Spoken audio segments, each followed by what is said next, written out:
Hello everybody, it is I.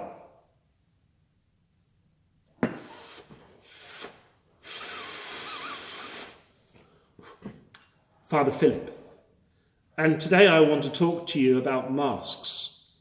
To be absolutely honest, I don't like masks. I don't like any kind of masks.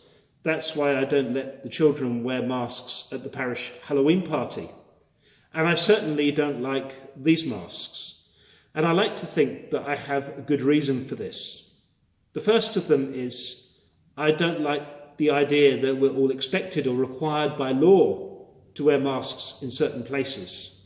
I like to think I'm a live and let live kind of guy, so it goes very much against the grain. And when we say and think things like, why isn't she wearing a mask? Why isn't he wearing a mask? Isn't that awful? It seems very judgy to me. And I really feel uncomfortable with that. Sometimes it's important that we cut each other a bit of slack, that we trust each other's judgment and choices. After all, we're called to love and care about each other, not to police each other. The second thing I find hard about having to cover our faces is that our faces are such an important way of communicating. They're not just a useful way of helping other people to understand what we're saying, but simple things like being able to smile at someone and being able to smile even at strangers is so important. There are so many things we can communicate with our faces that we simply cannot communicate in other ways. And that's particularly the case when it comes to having a conversation.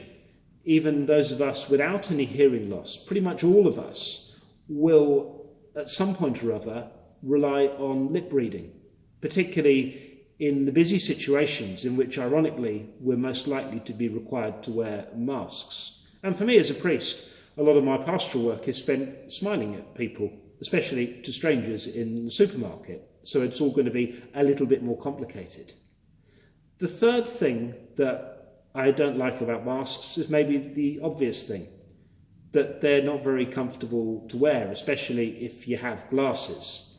Now, I know that there are those in the medical and the caring professions, especially now, who are wearing them all day long. But knowing that fact doesn't make it any easier. It just makes me feel more guilty for feeling uncomfortable, and therefore even more uncomfortable too. And one of the things I love to do is I love to travel, and I love a long train journey, but I'm not sure if I'm looking forward to spending 8 hours behind a mask on a train. Now, you might think that after all of that, my advice would be that we shouldn't wear one of these, that they're not a good idea, that we should resist the law that is requiring us to wear them in the shops and on public transport and in other places. But I'm not going to say that. As of next week, whenever I'm in a place where I'm likely to be in close contact with people, especially people who I don't know, like in the supermarket or on the train, and even quite a lot of the time in church, I'm going to be wearing one of these masks. And I would also encourage you to do the same if you're able to. And you alone are the judge of whether you're able to. No one else can make that judgment for you. The same is also true here in church. In church, we will all be encouraged, if we're able to wear a mask when we gather for Mass.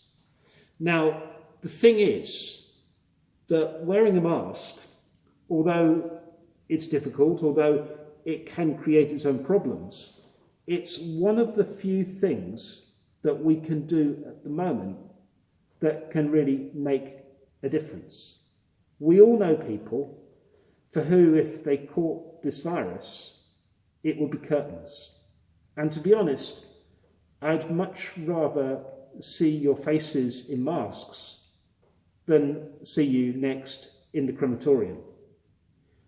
And so, if you, like me, can't wait for the day when you don't need to wear one of these again, if you can't wait for the day when you'll be able to smile and stick your tongue out at other people in the shops or in the church, and if you can't wait for the day when you can breathe easily once more, then this little sacrifice of wearing a mask while not judging others who make other choices, is one day of making sure for us that that day will surely come.